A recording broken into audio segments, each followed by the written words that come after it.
नमस्कार। रउआ सबनी के भारत के पहिला Bhojpuri finance channel Bhojpuri finance talks में स्वागत बा। आज हमनी के जानल जी बैंक का होला, बैंक कैसे काम करेला। तो चली जा शुरू करल जाओ।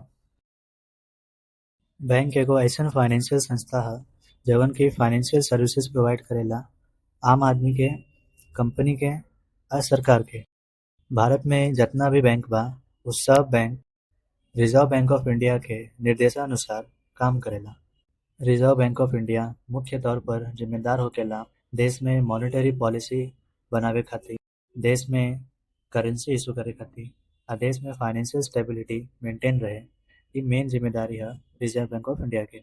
बैंक जौन बा मिडल मैन के काम करेला डिपॉजिटर आ विड्रॉवल के बीच में। डिपॉजिटर यानी जे बैंक में पैसा जमा करेला, आ विड्रॉवल यानी जे बैंक से पैसा निकालेला। अभी थोड़ा समय पहले हमनी के देखने ही जा कि बैंक तरह तरह के फाइनेंशियल सर्विसेज प्रोवाइड करेला आम आदमियन के, कंपनियन के आ सरकार के। तो अभी हमनी के जानल जाई उस सब सर्विसेज के बारे में जवन बैंक आम आदमी, कंपनी या सरकार के देवेला। अगर एकर बात करल जाओ तो पहला होकेला बैंकिंग प्रोडक्ट आ दूसर का बैंकिंग सर्विसेज। बैंकिंग प्रोडक्ट के बात करल जाओ तो एमे आ जाएला अकाउंट्स जैसे saving account, current account, cards जैसे debit card, credit card, investment product जैसे FD, RD, PPF, insurance product जैसे life insurance, car insurance, home insurance, loan product जैसे personal loan, home loan, vehicle loan.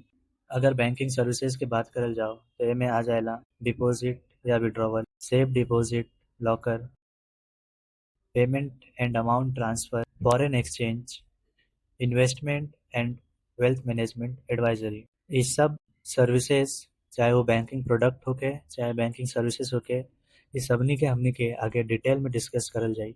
आज हमनी के जानल है जा बैंक का होला, बैंक कवन अथॉरिटी के अंडर काम करेला, बैंक कितना तरह के पार्टी से डील करेला जैसे डिपॉजिटर आ विड्रॉवल, बैंक कवन कवन प्रोडक्ट और सर्विस ऑफर करेला। तो आज खातिर बस इतना ही। बाकी रउआ सबनी के दिमाग में कौनो प्रश्न होके तो कमेंट सेक्शन में जरूर पूछब जा। अगला वीडियो में हमनी के जानल जी यही जौन प्रोडक्ट आ सर्विसेज बा ऐसे बैंक पैसा कैसे कमाए, चाहे एकरा अलावा और कवन एक्टिविटी बा जैसे बैंक पैसा कमाएला आ बैंक प्रॉफिटेबल रहेला। तो आज खातिर बस इतना ही। बाकी वीडियो बढ़िया लागल होके तो लाइक, सब्सक्राइब आ शेयर कर देम जा।